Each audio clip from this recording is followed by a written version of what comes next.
It's low. We need more of it. But it doesn't matter. Tony Blair he looks like a con artist. I mean, if you saw this guy standing around at a park by himself, you would think that he was looking for some loving in the bathroom.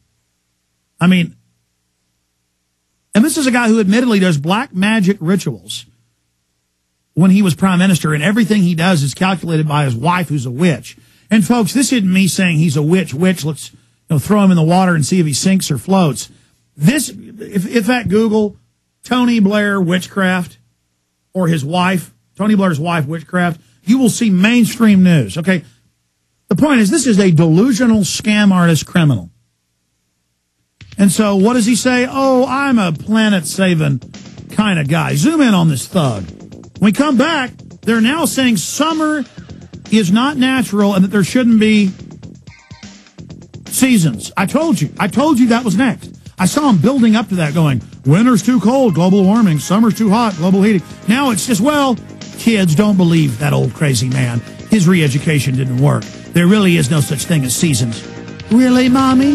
Yes. It's kind of good how they always cut to me right when I get in my chair. It's like, I won't even turn my head. I can do the radio show like this now. I can't wait to have carbon taxes and have every facet of my life micromanaged by government control freaks run by offshore banks. I can't wait to have what's left of industry shut down. I always wanted to be a slave. This is fun. I like it. I like the government. That'll definitely be looped on the internet. That'll be another classic. Oh, I'm actually exhausted. I'm trying to have a good attitude. I'm trying to be nice about all this. It's just this other piece of news I have. Let me analyze this first, then I'll get into the others and your calls. Tony Blair. I'm a planet-saving kind of guy. That's the name of the article, Times of London. The former prime minister has a new green master plan. It won't mean giving up our energy-rich lifestyle, but it will cost us billions. Oh, we get to keep the fireplace that just his people are going to come inspect and tax. And again, zoom in on him. He is such a nice man. Now, this is their favorite type of article, and I need to create some type of psychological lexicon to explain all of this, to put it into definitions and terms. But the way the pro-global warming crowd always pushes that we have to have this global tax is by criticizing the politicians that are proposing it. You go, well, how is that promoting it? They know the politicians are incredibly unpopular, that they know the people don't trust them and don't like them.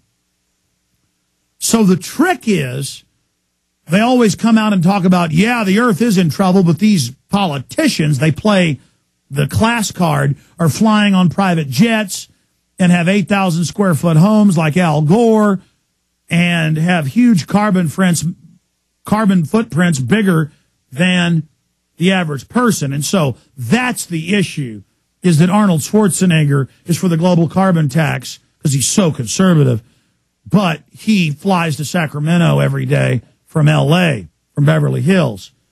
And, oh, the Prince Charles is for global taxes, but he still flies around the world. So now he hologrammed into Austin last year to push for the carbon tax. So now he appears via hologram to save the earth. And so, see, it takes the debate off of, they know the human mind wants a debate. The human mind wants a choice. The human mind wants to be able to make a choice. And so instead of saying, is global warming man-made? Is global warming man-made and real? Is global warming a naturally occurring sun cycle that's being hijacked by a group of scammers that want to micromanage and control all industry and set up a worldwide monopoly under their control? And, of course, that's the answer.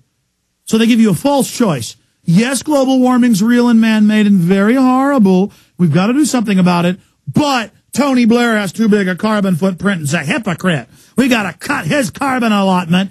And then they use class warfare with the public going, yeah, get those rich jet setters. You understand how that psychological game works, guys? Does that make sense? And it's a shake and bake. It's always the same article. I've seen this article probably 500 times if I've seen it once. It says the silence from Tony Blair is so long, it's embarrassing. Ooh, everybody's winning. See, by getting involved and believing in carbon taxes, you get the rich people. That's the message. Yes, we're going to tax everybody. Don't worry. We're going to get that rich guy. And, oh, look, he's embarrassed. We're now getting him with the carbon tax. We're now teaching him. We're now showing him. Oh, please don't throw me in the briar patch, Tony Blair says. He has just spent 15 minutes enthusing about his new global report about how technology can help the world to combat global climate change. That's another lie that, oh, this is technological jump forward. This is new jobs. No, it's not. It's freezing the economy. It's a wet blanket on the already dead economy. Another lie right there. It's all just scientifically written. This Jonathan Leak knows what he's doing.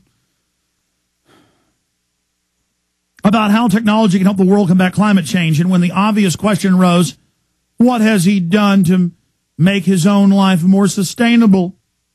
Long silence? Oh, he's not doing enough. See, that's the control paradigm. Give up everything to the bankers and be a slave, or kill yourself. Really prove you take one for the team. Put back on screen, ABC News tells kids to commit suicide. I'm not kidding when I say that. Really prove you're for the earth. Kill yourself. Oh, how good of you. Well, elitist, why don't you kill yourself? Oh, we have to oversee the death. We have to be the guardians of the system. Tony Blair, I'm a planet-saving kind of guy. Then we get back. Climate change alarmist claims arrival of summer is really global warming. Oh, yes.